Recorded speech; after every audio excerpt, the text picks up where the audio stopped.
Fala galera do auladb.com.br, tudo bom? Eu sou o professor Álvaro de Biologia e estamos aqui para falar sobre zoologia. Antes de mais nada, inscreva-se no canal e curta essa aula para que mais pessoas consigam ter acesso a essa brilhante aula. Olha só, puxando meu saco brilhante, vamos ver se pode. Mas vamos lá. Pessoal, plateumintos, tá? O nosso próximo filo aqui é plateumintos. E aí o seguinte, lembrem que a gente olhou poríferos, a gente olhou quinidários e agora nós estamos nos plateumintos.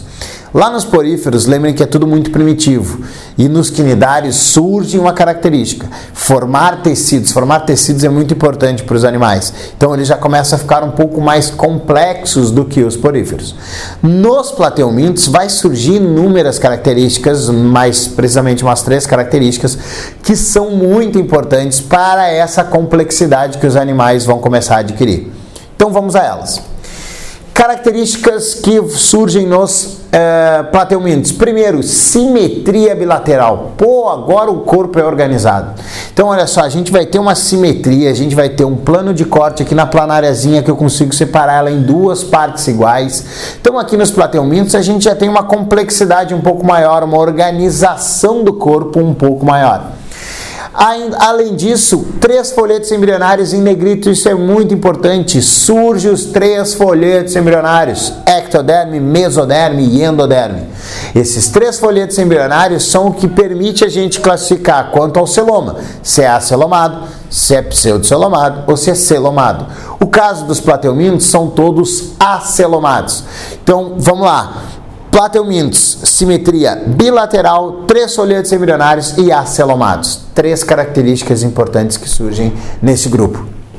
O habitat deles, muitos de água livre e outros são parasitas. A planária, por exemplo, ela é de água livre ali, de água de riozinho, água doce e tal. E a tênia e aí, o esquistossoma, os dois são parasitas, tá? A gente vai ver a classe deles e as verminoses a gente vai deixar para uma outra aula para não se alongar muito.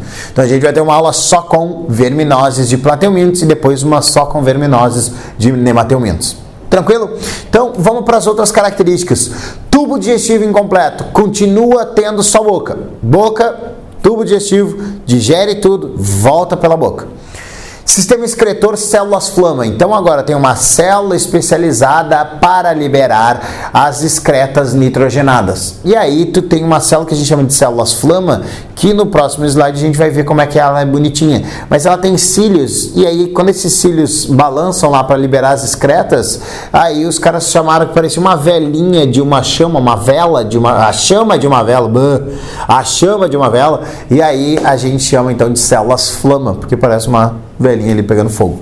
Sistema nervoso ganglionar. Próximo slide também bem bonitinho para a gente mostrar esses gânglios, ou seja, eu vou ter um centro, um gânglio que vai receber as informações e aí ela vai processar as informações e vai fazer a resposta a partir daí.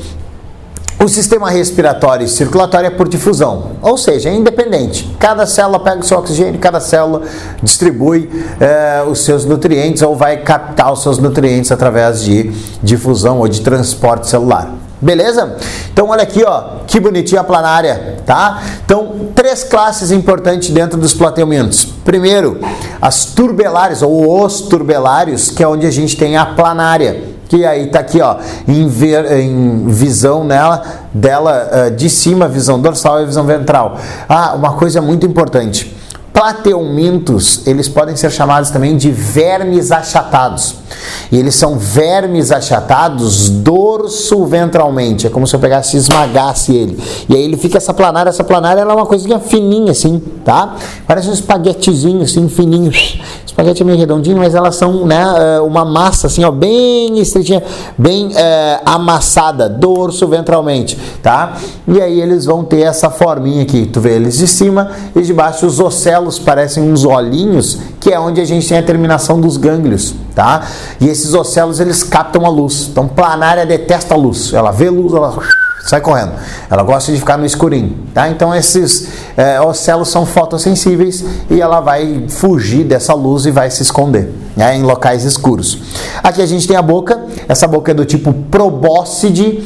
Ela projeta isso para fora do corpo, pega o alimento ali em volta desse tubo, joga o tubo para dentro, distribui entre as células e aí libera o que não quiser comer ou o que sobrou para fora, para o ambiente. Beleza? Planárias aqui, ó. Sistema excretor, ó, célula flama aí, ó. Olha que bonitinho fazer o aumento que eu... Pá. Olha só que bonitinha essa célula flama, ela fica balançando aqueles cílios ali que está movimentando, ó, que está mostrando, e ali ele libera as suas excretas, tá? E o sistema nervoso ganglionar, olha aqui, ó, o gânglio cerebral ou o gânglio principal é na região dos ocelos. Uma coisa muito importante, tá, pessoal? Em todos os invertebrados, o sistema nervoso é ventral. Tá? O nosso sistema nervoso ele é dorsal, tá aqui na nossa espinha dorsal, né? Então aqui o sistema nervoso é ganglionar ventral nos plateumintos, beleza? Tranquilo. E aí, ó, classe dos cestodas. Cestoda é uma outra classe de plateumintos onde a gente encontra a tênia. Eu coloquei aqui como exemplo a tênia solium. Nós temos também a tênia saginata. Tênia solium suíno porco, é a que a gente adquire quando come carne de porco mal passada. E a tênia saginata é a do gado. E aí a gente pode adquirir quando come carne de gado mal passada, tá?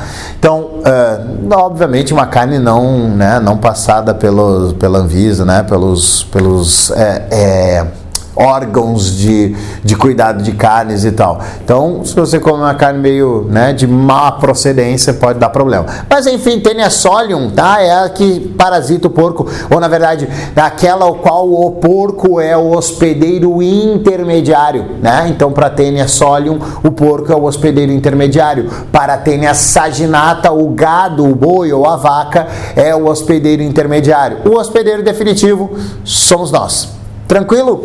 E aí aqui tem umas partezinhas importantes, ó, os ganchos, que essas tênias vão se prender no nosso intestino, as ventosas por onde entram os alimentos e tal, ovários e testículos, ou seja, elas são monóicas. Lembra que a gente já viu isso lá na botânica, né? Monóicos, óico, casa, uma casa para os dois sexos, ovários e testículos, tá? E aqui tá uma tênia solium, tá? Então, ali esticadinha, aqui o desenho, ó, a tênia solium e a tênia saginata. Só botei ali a partezinha da cabeça, né, da tênia saginata para te ver a diferença.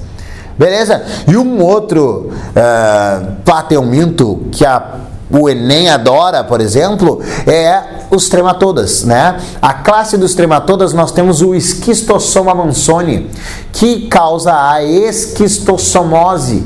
E aí a gente está aqui, ó, com o Esquistossoma mansoni, são dioicos, e aí a gente apresenta dimorfismo sexual, morfismo, forma sexual, duas formas para o sexo, um para o masculino e o outro para o feminino. O masculino é esse grandão aqui e o feminino é o que está por dentro, tá? É essa fininha. Então o macho apresenta o canal ginecóforo, que é onde ele vai guardar a fêmea dentro dele para sempre serem felizes, né? E aí aqui é o esquistossoma, as ventosas, onde ele prende lá também no intestino. Tranquilo? Ele é o que vai dar a barriga d'água. Como eu já falei, verminose a gente vai ver em um outro vídeo, né? Em uma outra videoaula. Tranquilo? Então, plateumintos, 3 coisas muito importantes. Surge os 3 folhetos embrionários, surge a simetria bilateral e eles não vão ter celoma, ou seja, não vão ter espaço entre esses 3 folhetos embrionários. Dentro deles, plateumintos, dentro dos plateumintos, a planária, tênia e o esquistossoma. Foi uma alegria imensa, uma satisfação medonha, uma hemorragia de prazer e até a próxima aula. Tchau, tchau!